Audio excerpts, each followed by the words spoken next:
벌써 2주가 지나가서 이제 공부를 또 어떻게 했는지 여러분들한테 영상을 찍으려고 다시 앉았는데요.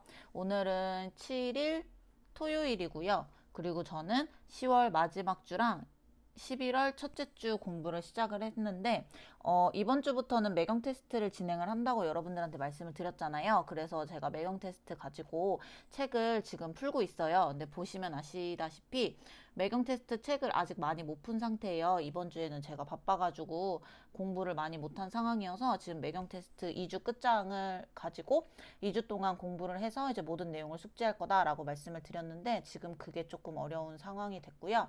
일단 제가 공부한 내용을 보면 저는 이번 주 월요일까지 계속 너무경 인강을 들었어요. 그래서 보시면 제가 엄청 열심히 달린 게 보이시죠? 막 3시간도 하고 2시간 반도 하고 여기 보시면 또 얘도 2시간 하고 이렇게 해서 이제 너무경은 완전히 끝이 났습니다. 그래서 저는 이때까지 너무경 인강을 완료를 했고요. 그리고 그거를 가지고 이때부터는 이제 매경 테스트 공부를 시작을 하고 있어요. 문제풀이 위주로 진행을 하다 보니까 확실히 제가 이론을 가지고 공부했던 거랑 문제를 나오는 거랑 좀 많이 다르더라고요. 그리고 지금 테셋이랑 겹치는 부분을 가지고 공부를 하고 있는데 테셋이랑 겹치는 내용이라고 해도 문제 자체가 매경 테스트에 맞게 나오는 문제들이어가지고 인강을 들었을 때 배우지 못했던 부분, 그러니까 인강에서 중요하지 않게 그냥 넘어갔던 부분들도 매경 테스트에서는 문제로 나오는 거를 볼 수가 있었어요. 자, 그래서 저는 어떻게 공부를 진행을 하고 있냐면 일단 문제집에다가는 아무것도 안 쓰고 있어요. 제가 이거 회독수 높여서 계속 풀었던 문제를 반복해서 풀 거기 때문에 문제집에다가는 일단 표시를 안 하고 있고 공책을 가지고 공책에다가 제가 푼 내용들을 보면서 답을 달아가지고 틀리는 부분이 뭐가 있는지, 그러니까 지금 제가 풀고 있는 부분은 각 이론에 맞춰서 문제가 나와 있는 부분을 풀고 있기 때문에 얼마나 많이 틀리는지 그리고 얼마나 많이 모르는지를 이제 어떤 주제가 미흡한지를 알 수가 있어요. 그래서 그거를 한눈에 볼 수 있게끔 저는 페이지랑 문제를 쓰고 이제 거기에 대한 답을 쓰고 그 답을 채점을 하는데 제가 지난 영상에서 말씀드렸다시피 문제가 맞고 틀리고보다 처음 문제를 풀 때 중요한 건 내가 이걸 아느냐 모르느냐가 제일 중요하다고 했었잖아요. 그래서 저는 문제 틀리고 맞고를 표시하기보다는 아는지 모르는지 위주로 답을 적었습니다. 답은 맞았더라도 모르는 지문이 하나라도 있으면 그거를 다 표시를 했고 그 표시한 부분을 가지고 한 번, 두 번, 세 번 이제 계속 반복적으로 보고 있고요. 그래서 문제를 하나 가져왔는데 여기에서는 이제 컴퓨터 생산에 대한 내용을 다루고 있어요. 그래서 고정비용, 한계비용, 평균비용, 평균 가변비용 이런 내용의 이제 용어를 알고 있어야지 풀 수 있는 문제인데요.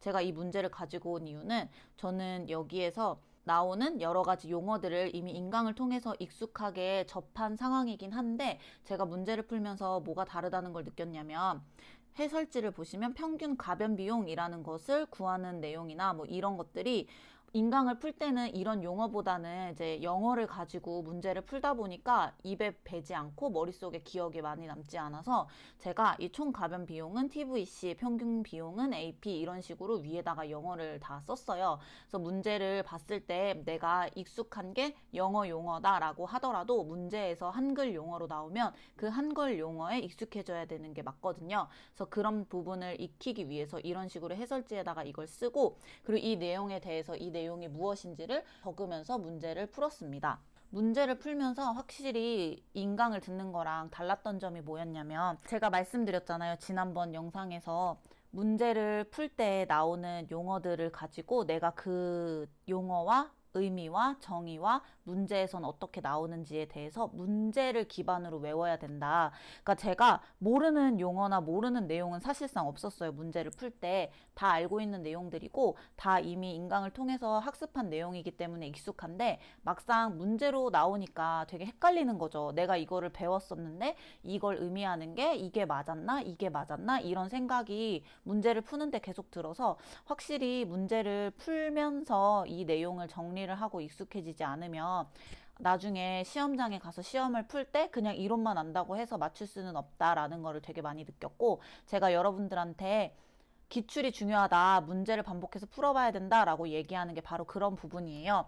그러고 여러분들한테 한 가지 이제 공부 팁을 드리자면 아마 공부를 해보신 분들은 알겠지만 회독수를 높인다. 여러 가지 문제집을 다양하게 푸는 게 아니라 한 가지 문제집을 여러 번 반복해서 보는 게 더 좋다라는 얘기를 한 번쯤은 들어보셨을 거예요. 근데 여기에서 회독수를 높인다는 게 문제집에 나와 있는 문제를 처음부터 끝까지 여러 번 반복해서 계속 본다라는 의미도 있지만 시험 기간이 닥쳐오면 닥쳐올수록 여러분들은 이 문제에서 내가 알고 모르고를 구분시켜서 모르는 부분들을 계속해서 또 보고 또 보고 또 익히고 또 외워서 문제에서 맞추게 하는 게 이제 목표예요. 그러니까 회독수를 높이는 게 문제집에 나와 있는 문제를 처음부터 끝까지 내가 다 본다가 아니라 문제를 풀면서 알고 모르는 걸 구별해서 내가 모르는 부분을 또 계속해서 문제를 풀다 보면 이제 거기에서도 알고 모르고가 생기겠죠? 그럼 그 알고 모르고가 생기는 부분이 점점 줄어들게 하는 게 그 회독수를 높이는 이유예요. 그래서 오답 노트를 만든다거나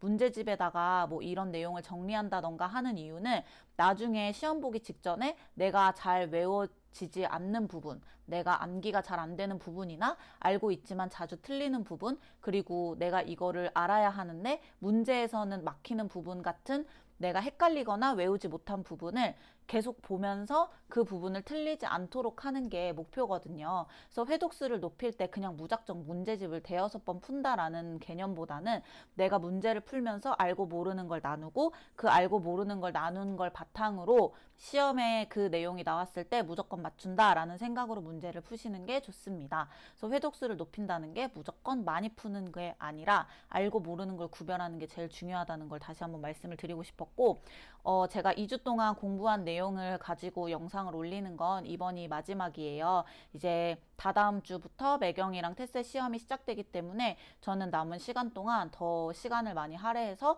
열심히 벼락치기 아닌 벼락치기를 하고 시험을 봤을 때 어떤 결과가 나왔는지 이제 매경 테스트 시험이 끝나면 영상을 하나 가지고 올 거고요. 테스 시험도 동일하게 시험을 봤더니 이렇더라 라는 내용을 여러분들께 영상을 가지고 오도록 하겠습니다. 그리고 제가 공부하는 시간이 적기 때문에 높은 점수를 받지는 못할 것 같아요. 그래도 여러분들이 공부 시간을 잡거나 공부 양을 잡을 때 도움이 됐으면 하는 마음에서 저도 사실 이렇게 조금 공부를 한 내용을 가지고 시험을 본다는 게 저 자신에게도 굉장히 좀 창피한 일이기는 한데 그래도 여러분들하고 약속한 게 있고 부족한 시간이지만 그 시간 동안 최선을 다해서 공부를 해보겠다라고 말씀을 드렸으니 제가 어떤 결과가 나오는지 여러분들도 기대? 궁금? 기대해 주시고요. 그리고 저는 시험을 모두 다 보고 시험을 봤더니 이렇더라 라는 내용을 가지고 2주 뒤에 다시 오도록 하겠습니다. 그럼 여러분 시험 준비 열심히 공부하셔서 잘 하시고 앞으로 다가오는 시험도 원하는 목표 다 맞추시기를 바라겠습니다.